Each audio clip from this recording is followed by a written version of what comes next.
Je suis heureuse de voir l'Assemblée vraiment remplie, l'Assemblée unie pour pouvoir vivre ce temps d'adoration, de partage, de reconnaissance, mais aussi ce temps d'écoute de la parole de Dieu. Parce que tout au long de la semaine, Dieu nous a appelés, interpellés de diverses manières. Et aujourd'hui, il veut continuer à nous appeler. Le thème de ce matin, le thème d'aujourd'hui, suivre Jésus, simple like ou vrai engagement. Parce qu'effectivement, nous vivons à une époque où l'engagement est devenu assez rapide. En tout cas, il semble rapide. On peut apprécier, on peut manifester son approbation, son accord de manière très simple. En quelques secondes, avec nos applications d'aujourd'hui, Instagram ou TikTok ou autres, on peut dire « Ah oui, c'est bien, bon travail, j'apprécie, j'aime ce que tu as fait, super, c'est top ». Un seul geste suffit. Mais combien de personnes like simplement par habitude, mais sans vraiment faire attention au contenu? J'ai eu l'occasion de me retrouver dans les transports en commun il y a quelques temps, et j'étais derrière une jeune femme qui était sur son téléphone, et je n'ai pas cherché à voir, mais j'ai vu qu'elle était en train de scroller, et à une vitesse folle, elle faisait défiler non seulement les vidéos, mais elle appuyait sur le petit cœur pour aimer le contenu. Et à ce moment-là, je me suis dit, mais est-ce qu'elle a vraiment eu le temps d'apprécier ce qu'elle a regardé? Il y a en fait une vraie différence entre réagir et valider. On peut réagir à un message, on peut être ému par une cause, mais sans vraiment s'intéresser à elle ou choisir de s'intéresser à cette cause. On le voit par exemple avec les associations sociales. Je pense qu'ici, on est à peu près tous d'accord pour dire que c'est bien qu'il y ait par-delà le monde des associations qui s'occupent des personnes démunies, des sans-abri, des marginaux, des malades, etc. Mais combien dans la société s'engagent véritablement à soutenir, que ce soit matériellement ou humainement, ces associations? On peut être profondément interpellé par un message, une prédication, et l'oublier dans la minute ou l'heure qui suit. On peut accumuler beaucoup de contenu, beaucoup de connaissances, beaucoup d'informations, sans pour autant se laisser toucher et transformer par ces informations.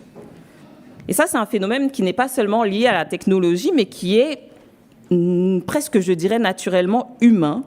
On a une capacité étonnante à rester en surface des choses sans oser entrer en profondeur, sans oser creuser, sans oser chercher.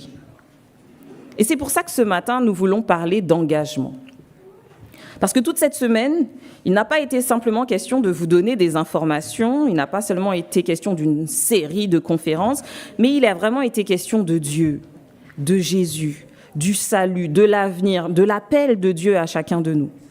On a exposé ici des vérités, on a ouvert la Bible, la parole de Dieu, on a montré comme elle était cohérente, comme elle était vraie, comme elle était parlante pour chacun de nous. Et peut-être qu'une réflexion a commencé à naître dans nos esprits, peut-être qu'une compréhension nouvelle s'est installée, mais maintenant nous sommes arrivés à un moment où il ne suffit plus de comprendre, mais il faut répondre. Lorsqu'on lit les évangiles avec attention, on découvre très rapidement que Jésus ne cherche pas seulement à produire une adhésion qui serait superficielle. Jésus ne cherche pas à avoir un groupe de sympathisants qui le suivent. Jésus n'est pas celui qui cherche une foule de likers, mais Jésus est celui qui appelle à une relation. Dans le texte de Matthieu, au chapitre 4 et le verset 19, alors que Jésus a rencontré ceux qui deviendront ses disciples,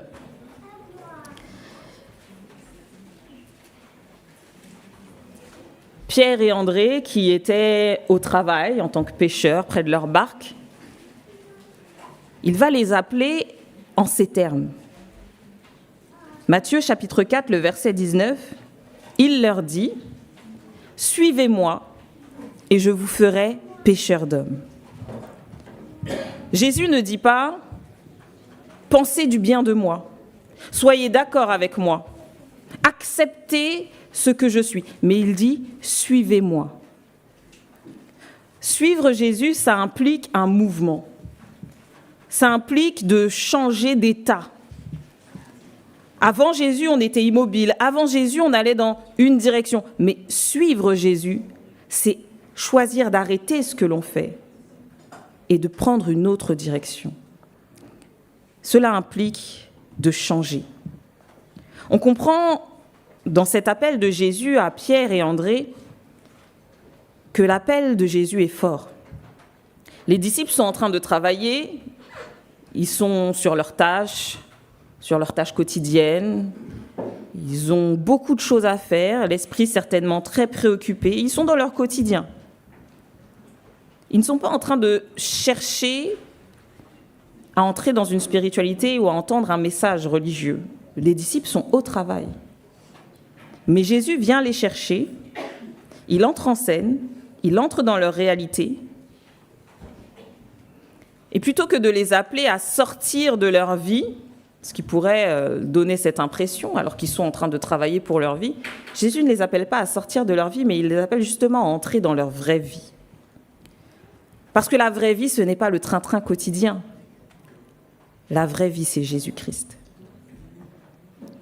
Et la réponse de ces deux futurs disciples, Pierre et André, va être radicale. Aussitôt, au verset 20, aussitôt, ils laissèrent les filets et ils le suivirent. Aussitôt.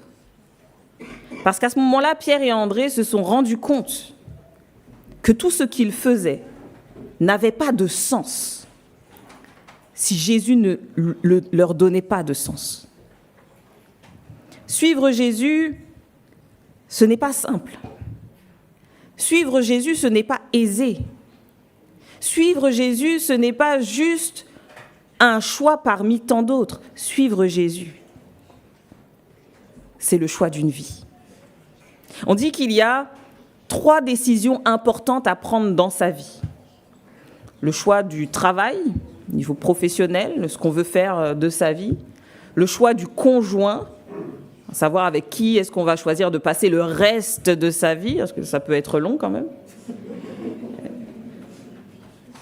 Et puis le choix de la vie éternelle, c'est-à-dire le choix de Dieu. Dans ce choix de Dieu, il faut être sérieux, il faut être conséquent, il faut être cohérent. Et Pierre et André ont fait ce choix.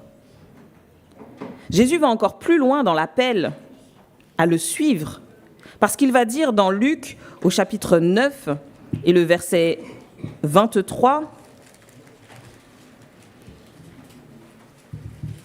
Luc 9, verset 23, « Si quelqu'un veut venir après moi, qu'il renonce à lui-même, qu'il se charge de sa croix et qu'il me suive. » Est-ce que j'ai bien lu ? Ah, j'ai pas bien lu, hein. J'ai pas bien lu. Je vais relire. Par contre, je me rends compte qu'il n'y a pas beaucoup de personnes qui ont vu que j'ai pas bien lu. On se suit, hein. Je relis. « Si quelqu'un veut venir après moi, qu'il renonce à lui-même, qu'il se charge chaque jour de sa croix et qu'il me suive. »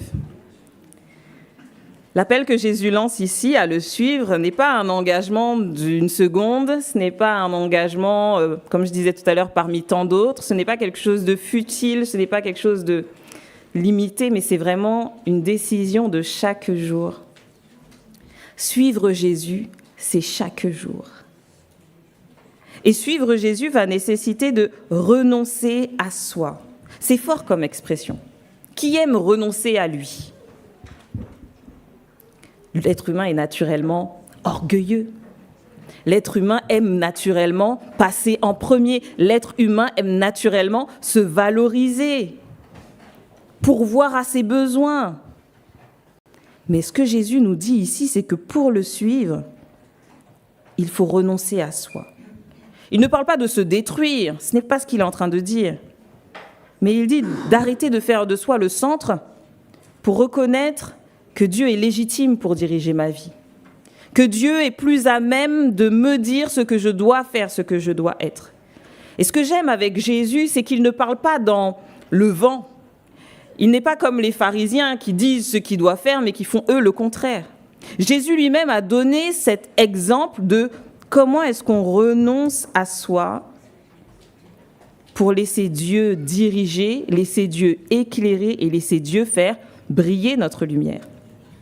Dans Philippiens au chapitre 2, l'apôtre Paul nous rappelle comment Jésus lui-même s'est humilié, comment Jésus lui-même a renoncé à sa vie pour que les plans de Dieu s'accomplissent.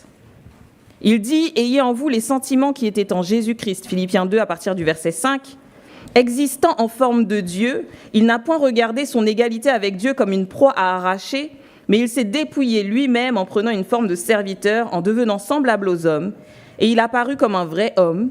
Il s'est humilié lui-même, se rendant obéissant jusqu'à la mort de la croix. » Et en entendant cela, on peut se dire « Ah oui, très bien pour nous, mais c'est quand même triste pour Jésus. » Renoncer à soi, c'est difficile. Renoncer à soi, c'est douloureux. Renoncer à soi, ça ne donne pas envie.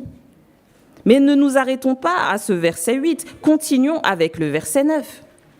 Parce que ce que l'apôtre Paul est en train de dire, c'est que puisque Jésus s'est humilié, eh bien c'est pourquoi aussi Dieu l'a souverainement élevé et lui a donné le nom qui est au-dessus de tout nom, afin qu'au nom de Jésus, tout genou fléchisse dans les cieux et sur la terre et sous la terre, et que toute langue confesse que Jésus-Christ est Seigneur, à la gloire de Dieu le Père. Jésus a renoncé à sa vie, non pas pour perdre sa vie, mais pour la gagner, pour gagner la vraie vie. Et c'est ce qu'il invite ceux qui le suivent à faire, à renoncer à leur vie, à ce qu'ils croient avoir, pour obtenir ce qu'ils doivent avoir.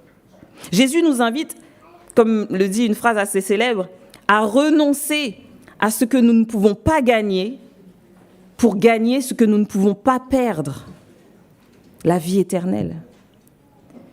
Renoncer à soi, c'est fort. Dans un monde où on nous apprend à nous construire autour de nous-mêmes, à suivre nos désirs, nos projets, nos envies, le discours de Jésus est complètement opposé. Il nous appelle à avoir non pas une vie centrée sur nous, mais une vie centrée sur Dieu. Que nos désirs deviennent les désirs de Dieu. Pour cela, comment faire ? Il faut le suivre. Et ensuite, il parle de la croix. Alors vraiment, pour être honnête, on a tellement vu de croix aujourd'hui autour de nous que peut-être que nous sommes devenus insensibles à la croix.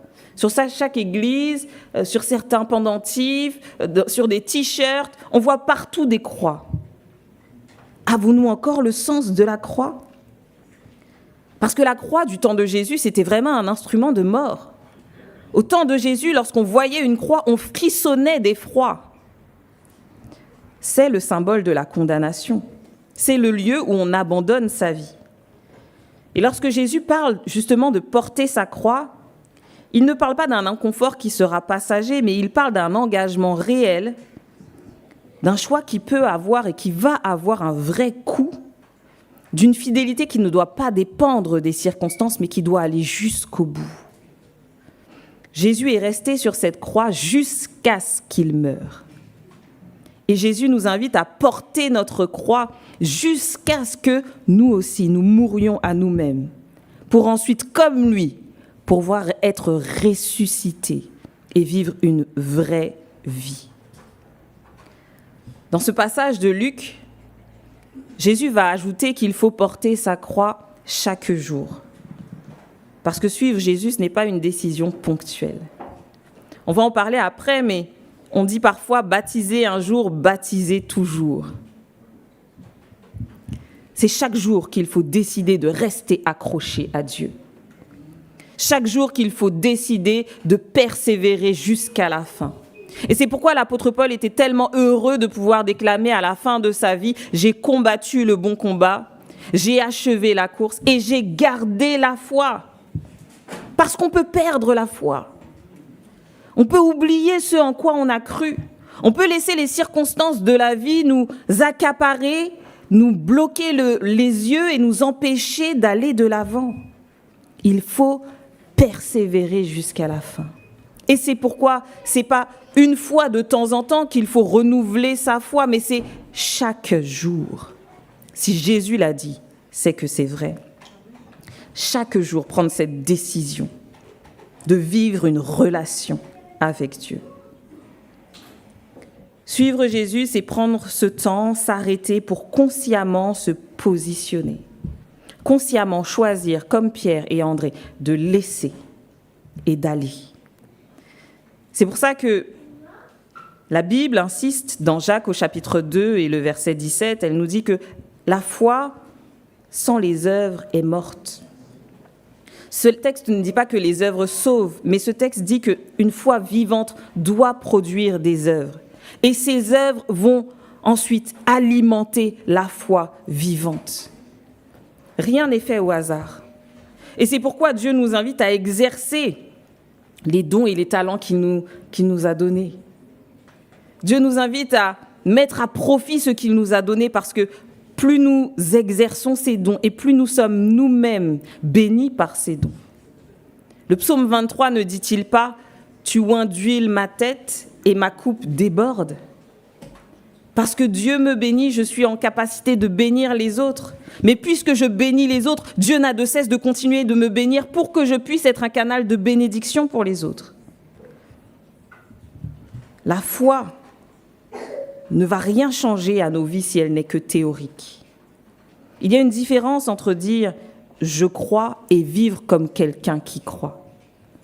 Toujours dans Jacques, chapitre 2, verset 19, l'apôtre Jacques va dire « Tu crois qu'il y a un seul Dieu et tu fais bien ?»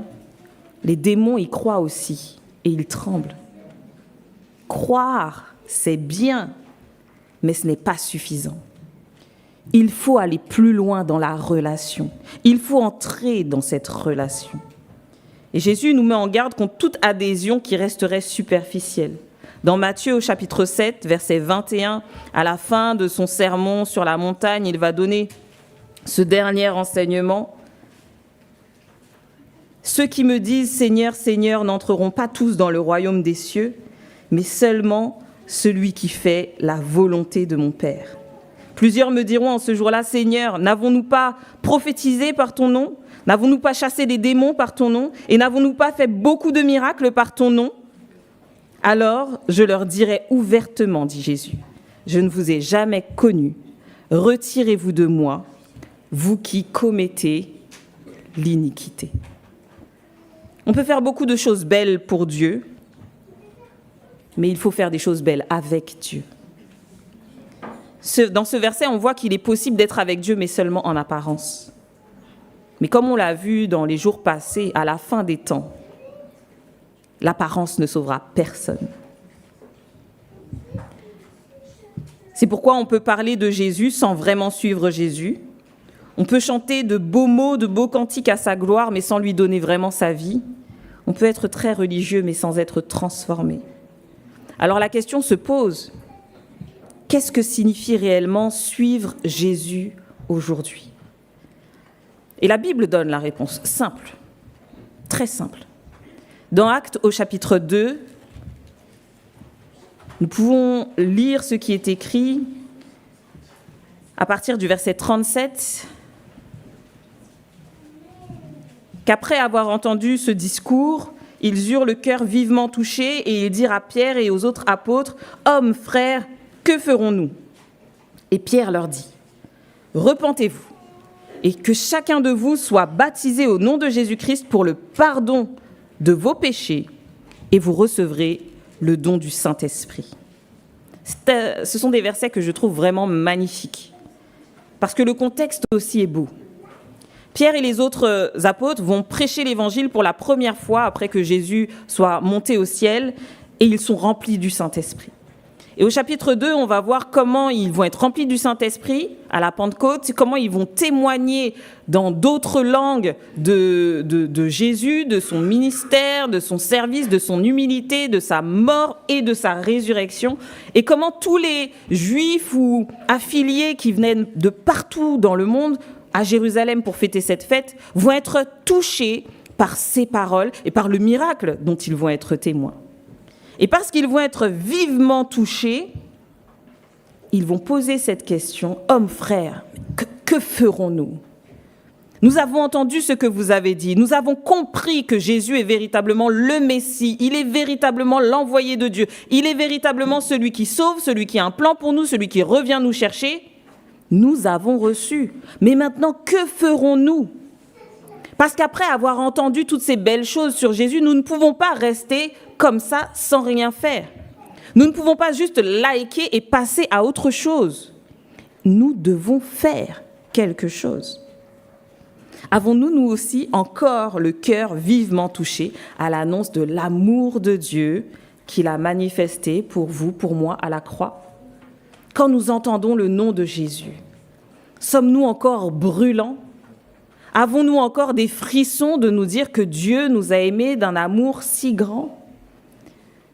Vous arrive-t-il de pleurer lorsque vous pensez à quel point Dieu vous aime ? Lorsque vous pensez à ce que Jésus a fait pour vos vies ? Lorsque vous pensez à ce que Jésus veut encore faire pour vous ? Que faire ? La première chose à faire, Pierre le dit, repentez-vous. La repentance vient en premier. Se repentir, ce n'est pas seulement regretter d'avoir mal fait. Ce n'est pas juste ressentir une émotion sur le moment et voilà, être triste. Mais se repentir, c'est vraiment reconnaître que ce qui a été fait, ce qui a été vécu, n'était pas la bonne chose à faire ou à vivre. C'est accepter que Dieu a raison et qu'il faut changer de direction. Se repentir, c'est demander pardon et changer d'attitude. Choisir de changer d'attitude. Se repentir, c'est pas juste dire « Ah, désolé, j'ai pas fait exprès. Oh, c'est embêtant. » Se repentir, c'est vraiment prendre conscience du mal, de ce qu'il produit, de ses effets présents et à venir, et choisir de supprimer ce mal de nos vies. Il est important que chacun de nous, encore une fois chaque jour, nous choisissions de renoncer au mal dans nos vies. Parce que le mal est fort, le mal est puissant, et le mal veut dominer dans nos vies. Mais gloire soit rendue à Dieu, qui a donné Jésus-Christ, qui s'est sacrifié à la croix pour que le mal n'ait plus de pouvoir sur nous. Aujourd'hui, mes amis, le mal n'a de pouvoir que celui qu'on lui donne. Il ne peut rien faire en dehors de notre volonté, dans notre vie et dans notre vie éternelle. Alors nous devons prendre cette décision aujourd'hui, de laisser de côté le mal et de lui résister. Toujours Jacques va dire, soumettez-vous à Dieu, résistez au diable et il fuira loin de vous. Soumettez-vous à Dieu véritablement et résistez, de toutes vos forces, résistez et vous verrez le mal fuir, comme il a fui devant Jésus-Christ dans le désert. Matthieu au chapitre 4. Chapitre 4. Jésus est au désert parce que l'Esprit l'y a amené pour être tenté.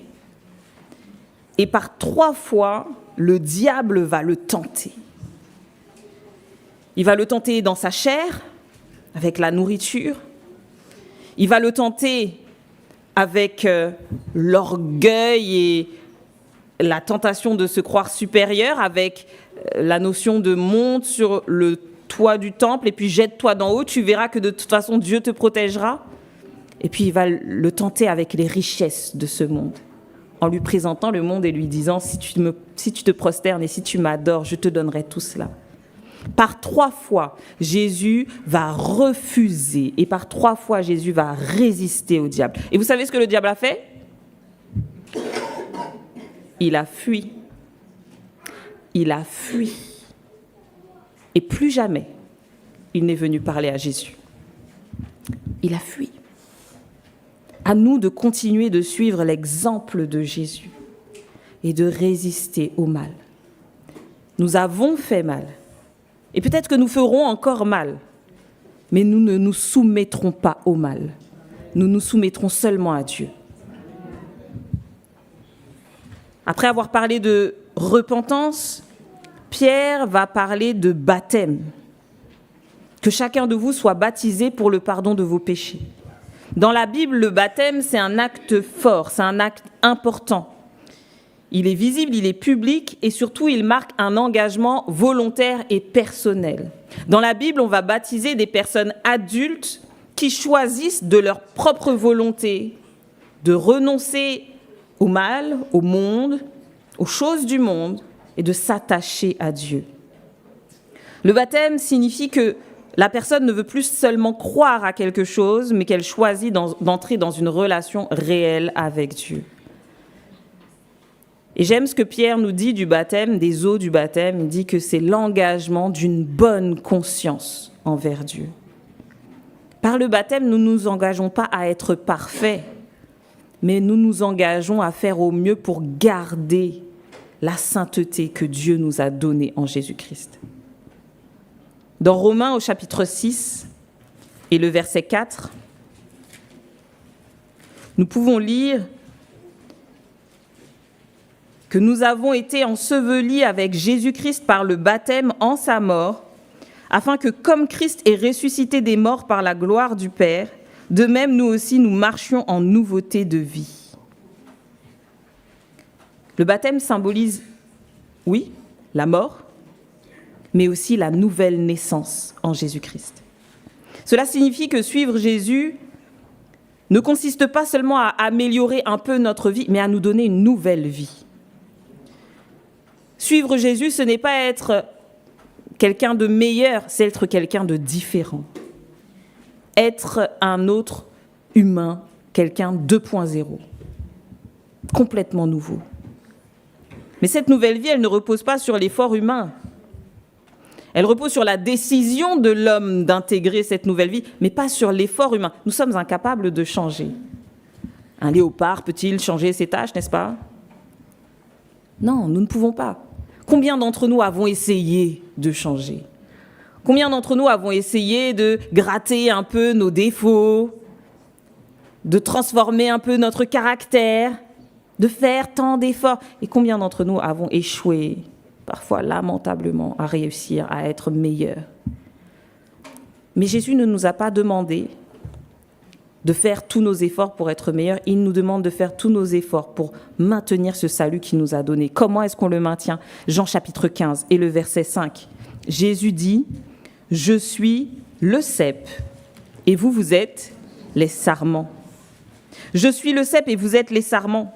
Celui qui demeure en moi et en qui je demeure porte beaucoup de fruits, car sans moi, vous ne pourrez rien faire. » C'est la parabole du cep, Jésus, des sarments, les croyants, et du vigneron, Dieu. Le sarment ne produit pas de fruits par lui-même. Coupez une branche de vigne et puis coupez la branche, laissez-la par terre, vous verrez que rien ne poussera dessus. Mais le sarment va produire du fruit lorsqu'il va être connecté au tronc, au cep. S'il est bien connecté et que la sève passe, alors il va porter du fruit. Et il pourra porter même beaucoup de fruits. La vie chrétienne avec Dieu, ce n'est pas seulement une liste de choses à faire, mais c'est une relation à entretenir. Suivre Jésus, c'est avant tout une relation à entretenir. Tout ce qui a été partagé au cours de cette semaine n'avait pas pour but d'ajouter de la connaissance à notre connaissance, de l'information à l'information. Mais il s'agissait de nous conduire justement à choisir d'entrer dans cette relation avec Dieu, à reconnaître Dieu comme étant Dieu, celui qui au début a tout créé, celui qui à la fin recréera tout, et à choisir de lui donner la place, pas une place, mais la place dans nos vies, pour de vrai.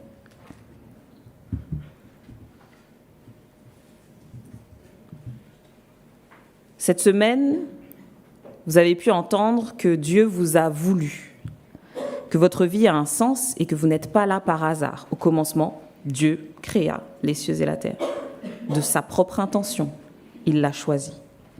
Nous avons découvert que Jésus n'est pas seulement une figure historique, mais qu'il est véritablement le Fils de Dieu venu pour sauver les hommes.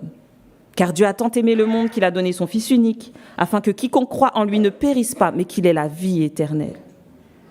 Cette semaine, nous avons vu que le monde dans lequel nous vivons n'est pas livré au hasard, que les tourments qui s'y jouent ne sont pas là une succession de coïncidences, mais que notre monde avance vers un accomplissement.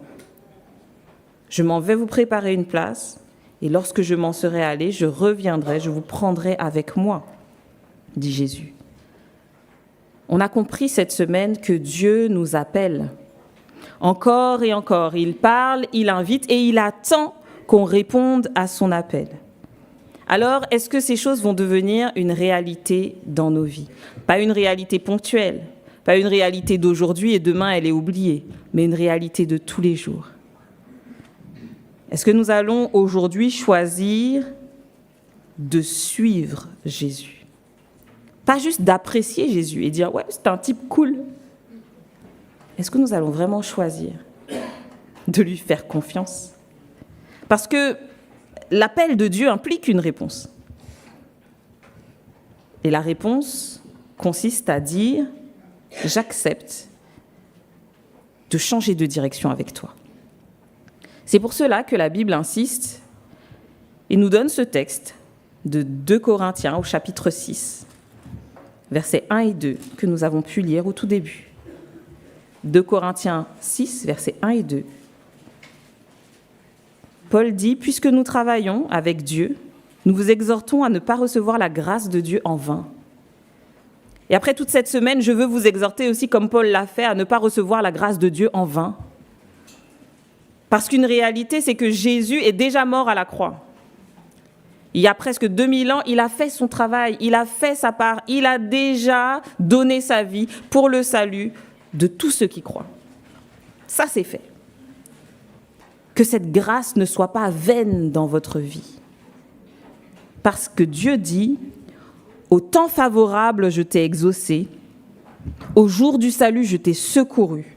Voici maintenant le temps favorable, voici maintenant le jour du salut. » Je ne sais pas si demain nous verrons tous un nouveau jour, mais ce que nous devons dire, c'est que voici aujourd'hui le jour du salut. Si aujourd'hui vous entendez sa voix, n'endurcissez pas vos cœurs. Si aujourd'hui vous comprenez, vous entendez, vous croyez, vous êtes d'accord avec le fait que Dieu est Dieu et que Jésus-Christ est sauveur, alors répondez à son appel. Parce que lorsque Dieu parle, il ouvre aussi un moment particulier. Lorsque Dieu parle, il fait que quelque chose va résonner. La parole de Dieu ne revient pas à lui sans effet. Et Dieu a parlé. Alors maintenant, c'est le moment. Pas hier, pas demain, pas plus tard, mais maintenant. Aujourd'hui, qu'allons-nous faire? Que vas-tu faire de ce que tu sais maintenant? Vas-tu accepter d'entrer dans une relation réelle avec Dieu? Vas-tu accepter d'enlever toutes les couches d'oignons que tu as mis sur ta vie pour te faire croire que tu étais une bonne personne, que tu avais déjà tout compris, que tu étais droit, etc. Vas-tu accepter de te regarder à vif et de dire « Seigneur, sans toi, je ne peux rien faire ». C'est l'invitation que Jésus nous fait d'entrer dans cette relation avec lui. Entrer dans une vie différente, une vie qui s'enracine dans la présence de Dieu, dans la grâce de Dieu et dans la direction qu'il veut donner à nos vies. Alors, réponds à Jésus aujourd'hui. Réponds-lui. Avec tout ton cœur et avec toute ta force, réponds-lui. Amen. Amen.